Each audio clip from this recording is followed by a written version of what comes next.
About your wife, you said, being with someone who allows others to be their best selves in your presence will quite literally change the world around you. I get to wake up beside that someone every day, and every night I go to sleep with more reason to be grateful for you. You will always be my life's greatest blessing.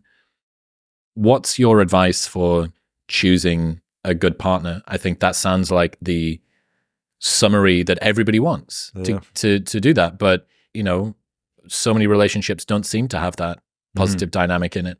So what was it about Courtney that made you choose her? Or are there any fundamental principles that you think people should be looking out for? I would say before what you're looking out for, it's what you're putting out. The law of, I don't understand the law of attraction exactly how it is, but what you put out, you attract.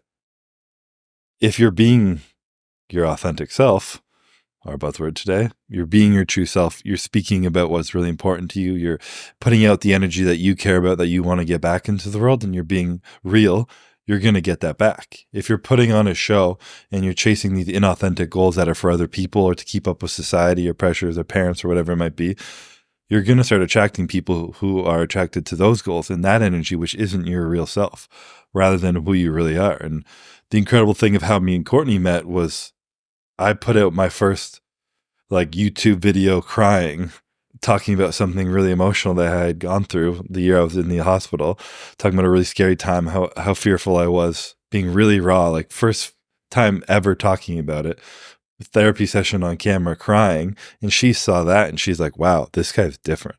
I'd never, this guy just came second in the Olympia and he's put out a video crying about his emotions going through this. That's different. I like that. And then she reached out to me. And that's what attracted to us. It was that energy of authenticity and emotion and rawness and realness that attracted us together. And that was the foundation of our relationship, of how we were going to build things going forward. So I think instead of what I was looking for, it was what I was putting out in that moment.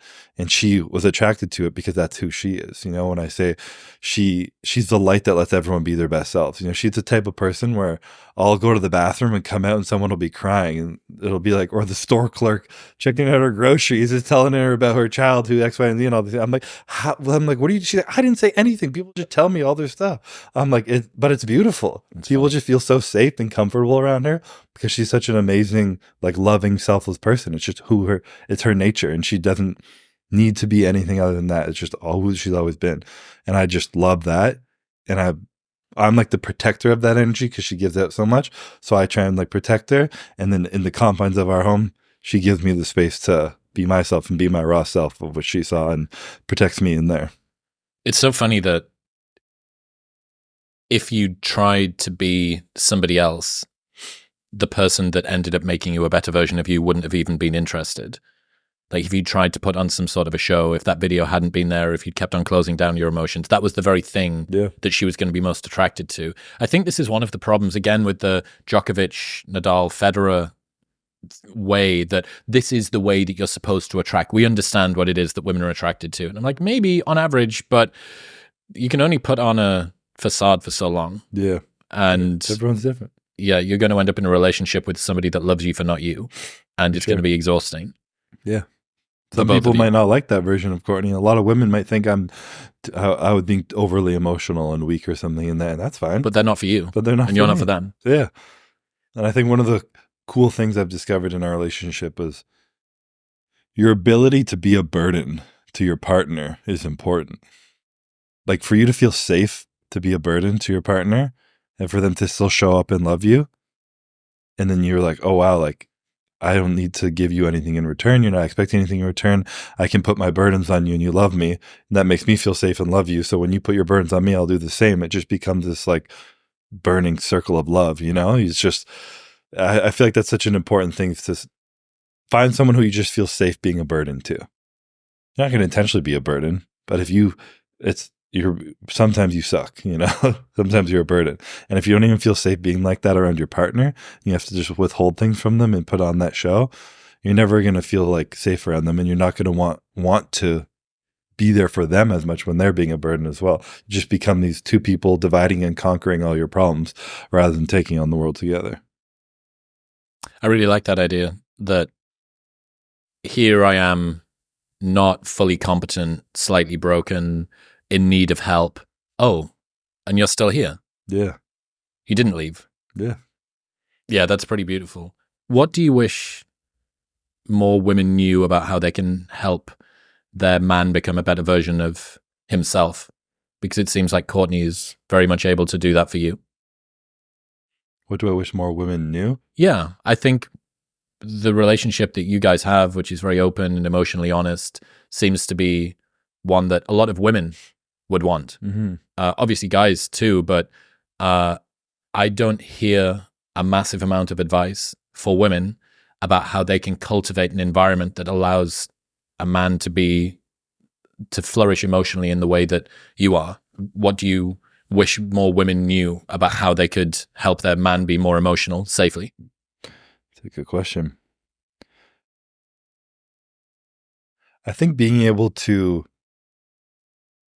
both understand and for the woman to be able to express in an honest way, and she has to believe this, that, like I was talking about how like confidence is truth. You know, you might want a strong man up white knight on his horse, but if he's not how he feels, if he's not really that person, then he's not really confident. He's just putting on a facade to please you. So if you can truly show him and share with him and communicate with him that even when he's feeling down and when he feels low, when he feels emotional and all, they think him being able to share that with you is actually confidence and strength, which men want to always exemplify. You're teaching him a new way to exemplify that strength that he wants to be. And even if it's only within the confines of you two, no one else needs to know about it. But you tell him, like, when you share with me that you feel like shit, that you're emotional, that you hate yourself, that you don't think you can do this, when you share that with me, I think you're strong. Like, I think you're capable, and I think you're strong just for sharing that. Not because I know you can overcome it, but just for saying that out loud, that's strength. And the men will be like, wow, like, shit. You know, the woman has to believe that. You know, and those are my beliefs, that sharing that is strong. Mm-hmm. And there's a lot of things where I would still feel judged and nervous to say how I feel online on a podcast with hundreds of thousands of people listening. But to my wife, no, you know, I feel I share something with her and she's going to always see me as who I am, and it's strong to share, and that I'm safe to do so. It's strange that a lot of people would feel more comfortable sharing that stuff with somebody that wasn't their partner. That, or what if they change the way that they see me? This isn't holding a masculine frame. This isn't being the protector, provider, dominant alpha that I'm supposed to be or need to be in order to be able to keep her attraction triggers or whatever it is going. Yeah. It's sad. It is sad, and it's everything's in moderation and balance in this life, you know? You can't be a puddle on the floor 24 hours a day. You can't be a puddle on the floor 24 hours a day, you know? There's where are your weaknesses? Are you always a strong masculine person you can't show it, or are you always a puddle on the floor and you need to work on being more masculine? There's some one way or the other, you got to find that balance, and everyone's on a different end of the spectrum, and everyone's partner will want a different spectrum. And then you just got to find the person that fits in there. And obviously, over the years now, I've proven to Courtney that in those moments where I've broken down and feel like I'm worthless and can't do something, I've risen up and done it. And I've always shown up I've always stepped up to the plate. I've always been what she needed. I've always done what I needed to do. And I've proven to her that no matter how crumbled I feel in the moment, I've still become a better man and grown. Whether or not I've accomplished what I've wanted, I've still grown, been a better man, and shown up for her where and when I could. So she has the trust in me now. Whatever weakness I show her, there will be strength too, you know? Nothing disrupts your sleep more than being too hot or too cold, and it is hard to find that perfect balance, which is where 8 Sleep comes in. You just add their brand new Pod 4 Ultra to your mattress, your own mattress, like a fitted sheet, and it will automatically cool down or warm up each side of the bed up to 20 degrees. They've got an autopilot feature that makes smart temperature adjustments throughout the night, enhancing your deep and REM sleep in real time. Plus, it's got integrated sensors to track your sleep time, your sleep phases, your HRV, your snoring, and your heart rate with 99% accuracy. That's why 8 Sleep has been clinically proven to increase total sleep by up to 1 hour every single night. Best of all, they ship to the US, Canada, UK, Europe, and Australia. Plus, they offer a 30-night sleep trial, so you can buy it and sleep on it for 29 days. And if you don't like it, they'll give you your money back. You can get $350 off the Pod 4 Ultra by going to the link in the description below or heading to 8sleep.com/modernwisdom and using the code modernwisdom at checkout. That's EIGHT sleep.com/modernwisdom and modern wisdom. at checkout. Thank you very much for tuning in. If you enjoyed that clip, you will love the full-length conversation with Chris, which is available right here. Go on. Press it.